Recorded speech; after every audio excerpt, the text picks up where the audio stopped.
السلام عليكم ورحمة الله وبركاته. أصحابتك وحرن جنة الكمركة للسود وهذا أدي هذا وما سنتهين ما أنت وإسنين وأنا كوذا بشهر ديسمبر اللي بيتبنات سنة كلابا كن إيشان يلا باتنك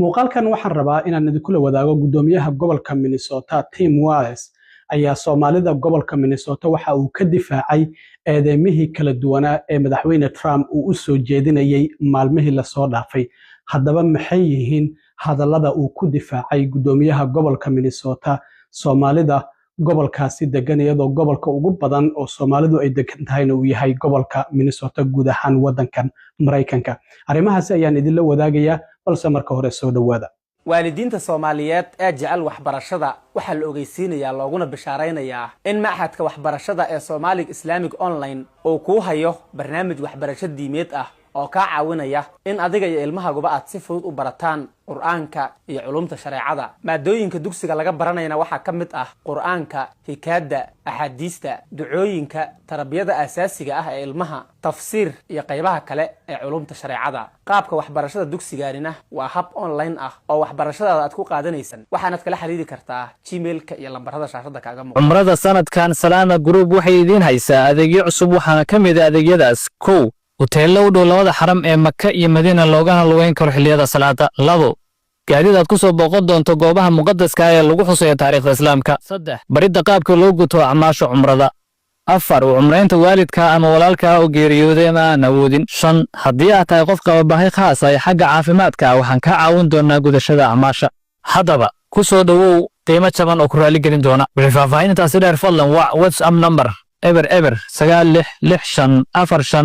965459497 mahadsanidin waxaan ognahay in madaxweyne Trump maalmihii u dambeeyay eedeymo kala duwan uu soo jeedinayay bulshada Soomaaliyeed ee ku nool guud ahaan wadanka Mareykanka gaar ahaan midda ku nool gobolka Minnesota waa kii yiri balaayiin dollar ayay lunsadeen waa kii yiri gangis ayay noqdeen oo gobolka Minnesota ay burburinayaan waa inaan wadankoodii ku celino arrimo kala duwan ayuu sidoo kale xildhibaanada laga soo doorto gobolkaasi ee Soomaalida oo ah tan kaliya ee Soomaaliya ay ku jirta Congress-ka ayaa hadallo kala duwan oo soo jeedinayay oo shalay ugu dambeysay markii uu ka soo laabanayay fasaxii Thanksgiving-ka uu ku soo laabanayay Washington oo yiri waxaan maqlay in ay walaalkeed ninkayga ku keentay arintaasi haddii ay run tahay maba ahan inay Congress-ka ka sii mid ahaato waa in wadanka laga masaafuriyaa sida uu isagu hadalka u dhigay haddaba gudoomiyaha gobolka Minnesota Tim Walz oo doonaya markii saddexaad inuu u tartamo gudoomiyaha gobolkaasi doorashada dhici doonta dhamaadka sanadka soo socda ee 2026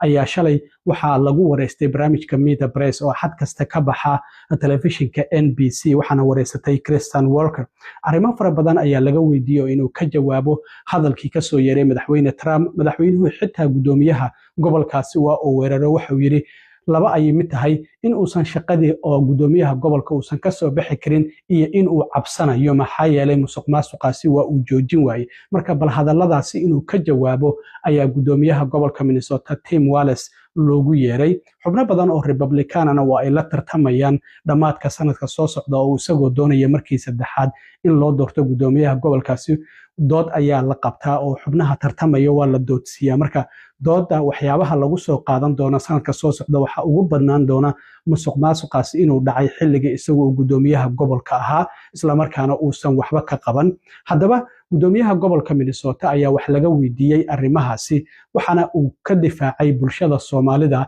ee ku nool gobolka Minnesota eedeymaha kala duwan oo madaxweyne Trump uu u soo jeedinayay maalmihii la soo dhaafay waxa uu ku tilmaamay arrintaasi inay tahay mid xaasidnimo ah isla markaana aan wax micnaha lahayn oo bulsho balaaran oo ku nool gobolka Minnesota loo soo jeediyo Soomaalida uu ula jeedo waxa uu yiri madaxweynuhu ma ahan in uu qiimo tir ku sameeyo ama bahdil uu ku sameeyo bulshada Soomaalida ee ku nool gobolka Minnesota laakiin waxa laga yaabaa inuu waxyaabo kale uu nagu caawin karo laakiin waxa uu yiri inuu qiimo tir ku sameeyo bulsho aad u fara badan oo leh dad kala duwan sida aqoon-yahano kuwa dhinaca waxbarashada ku lug leh kuwa artists oo fanaaniinta uu la jeedo looyaro iyo sidoo kale dhaqaatiir iyo sidoo kale waliba ganacsato waxay bulshada Soomaalidu ay gobolka Minnesota ay keeneen ayuu kala duwanaansho taasi oo tamar badan ku soo kordhisay ayuu yiri gobol sida Minnesota oo kala ah laakiin wuxuu yiri madaxweynuhu waxa uu si gooni ah u bartilmaameedsaday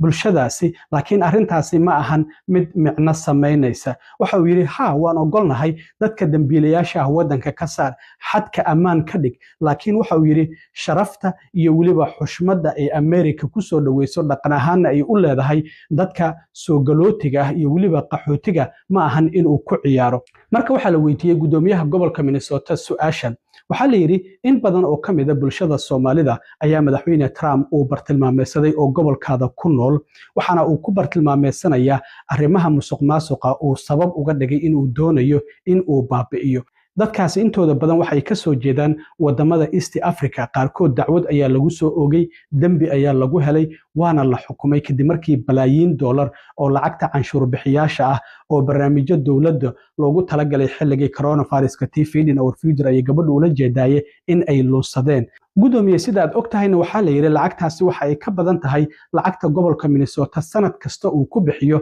xabsiyada gobolkaasi marka waxaan rabaa inaan fursad kuu siiyo inaad ka jawaabto arrintan ma qaadanaysaa mas'uuliyadda inaad ku guuldareysatay inaad musuqmaasuqan gobolka Minnesota ka joojiso su'aashaasi ayaa la weydiiyey gudoomiyaha gobolka Minnesota Tim Walz marka gudoomiyaha gobolka Minnesota muxuu ku jawaabay wuxuu yiri waxaan mas'uuliyadda qaadanayaa inaan dad fara badan xabsi geliyay gudoomiyaasha goboladu ma hadlaan oo kaliya laakiin waxay xaliyaan dhibaatooyin kala duwan ma ahan oo kaliya Soomaalida macnaha waxa uu la jeedaa Soomaalida oo kaliya ma ahan waxa musuqmaasuqa sameeyay wuxuu yiri gobolka Minnesota waa gobol deeqsi ah isla markaana barwaaqo ah si wanaagsanna loo maamulo taasi marka waxay soo jiidanaysaa ayuu yiri dambiilayaal aad u fara badan dadkaasina xabsi ayaan dhigi doonaa waxaan samayn doonaa wax kasta oo arrintaasi aan ku suura gelinayno laakiin waxa uu yiri in bahdil lagu sameeyo ama qiimo tir lagu sameeyo bulsho aad u fara badan tilaabo ay qaadeen dad yar arrintaasi waxaan ku tilmaami karaa inay tahay mid nacasnimo ah waxa uu yiri dadka arrintan ku lug leh waxaan dhigaynaa xabsiga ayaan dhigaynaa wuxuu yiri aniga macno iima samaynayso halka asal ahaan aad ka soo jeedo diintaada iyo weliba midabkaada haddii aad dambi ku kacdo macnaheedu waxay tahay in lagu xirayo barnaamijyadan wuxuu yiri waa barnaamijyo loogu talagalay carruurta la xanuunsan autismka in wax loogu qabto in dadka guryo la'aanta guryo loogu raadiyo iyo in la xaqiijiyo in carruurtu aysan baahnaanin oo cunto lagu siiyo waxa uu sheegay tani waa sababta gobolka Minnesota ay u tahay gobolka mid kamid ah gobolada ay hooseyso faqiirtinimada carruurta waana sidoo kale gobol kamid ah gobolada ugu wanaagsan oo carruurtu ay ku noolaan karaan laakiin dadku arrintaasi ayay ka faa'iideysteen isla markaana arrintan mid isku xiran ma ahan musuqmaasuqaasi iyo eedeynta Soomaalida oo madaxweynuhu u soo jeedinayo iyo inuu sharaf dil ku sameeyo bulsho aad u fara badan kuwaasi oo ka soo cararay dagaal sukeeye isla markaana samaystay bulsho muuqata taasi oo gobolka Minnesota iyo weliba waddankeenaba mid wanaagsan ka dhigaysa laakiin wuxuu yiri qofkan waa Donald Trump waxa uu doonayaa bulshada inuu ku weeciyo waxyaabo kale isla markaana wax xala ma hayo waxa uu sheegay ma doonayo in uu wax ka qabto musuqmaasuqa laakiin wuxuu yiri farqi weyn ayaa u dhaxeeya arrintan la xiriirta ka dhacday gobolka Minnesota ee fraudka ah iyo sidoo kalena musuqmaasuqa laakiin musuqmaasuqu waa wax uu isagu yaqaano Trump ayaa waxa uu leeyahay arrimaha musuqmaasuqa asaga ayaa laga wareysanaya oo musuqmaasuq fara badan ku soo lug lahaaday sida uu hadalka u dhigay haddaba gudoomiyaha gobolka Minnesota oo arrimahaasi ka hadlayay su'aalahaasina la weydiinayo bal wax yar ila daawada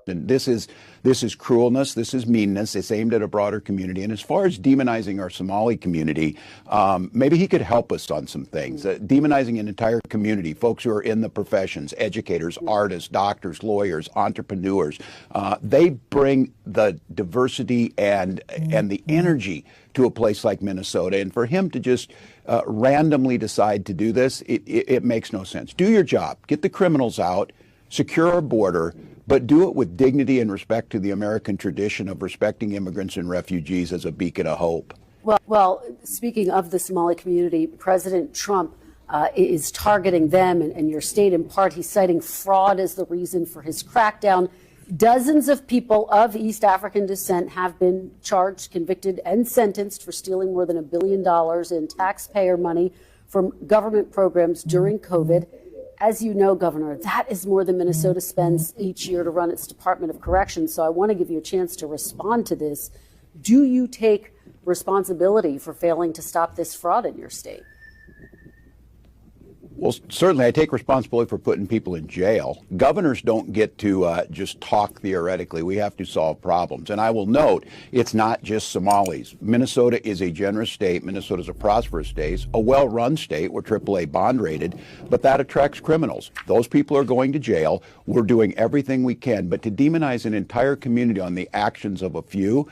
it's lazy. We'll take it on. We'll put folks in jail. I don't care what your nationality is. I don't care what your religion is, your color. If you're committing crimes, these are programs that were meant to serve students with autism, to housing, and to making sure people had enough to eat. There's a reason Minnesota ranks as the top, lowest childhood poverty, best place for children to live. People are taking advantage of that. They're going to prison. That is totally disconnected with demonizing an entire group of people who came here fleeing civil war and created a vibrant community that makes Minnesota and this country better. But that's Donald Trump. Deflect, demonize, come up with no solutions. He's not going to help fix anything on fraud. My God, there's a big difference between fraud and corruption